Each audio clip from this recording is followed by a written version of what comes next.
You mentioned Richie there. Did he ever tell any wonderful stories about his time with Richie Blackmore and Rainbow? He told a few stories. And Jimmy Bain was in the band at that time. Jimmy was a big part of the Dio sound, as everyone knows. I mean, Jimmy co-wrote a lot of that stuff with Vivian as well, and Vinny.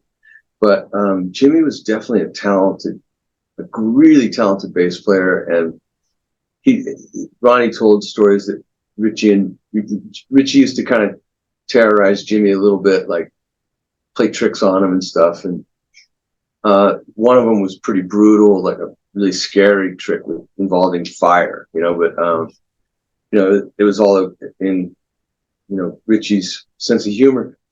And then there was one time when they were working, he was talking about they were working on Long Live Rock and Roll, the album Long Live Rock and Roll. And they went and did a seance, like with Ouija board. I don't know if you heard, you know what a Ouija board is? Yeah. So they were doing a seance, and some spirits took over it was a shot glass they were using instead of whatever the Ouija piece is. And it started to move by itself. And Ronnie you could see him getting chills telling the story. It was like, it was real. And it was basically because the spirit that they were communicating with wanted to talk to Blackmore, and Richie wasn't there. So the spirit was, the spirit was upset. Where's Blackmore? I was speaking to Tony Carey recently, who's on the Rising record, and he was saying pretty much the same sort of thing. He was terrorized by Richie at times, and the seances and things like that were involved as well.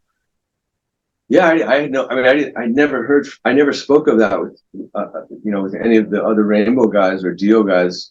That was just something that Ronnie mentioned one time, and it was pretty spooky. And he told me that he never ever did a Ouija board after that.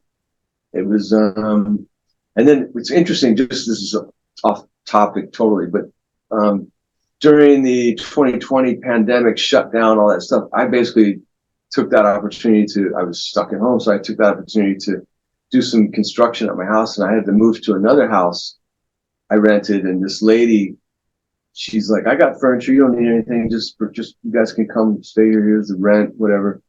And I was looking in a closet to put my son's clothes, and I found a Ouija board, and I was like, oh shit.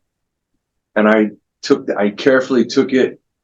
I think I might have took it with a blanket and put it on the top of it, put it out in the garage, and just walked away. I don't want anything to do with that fucking thing.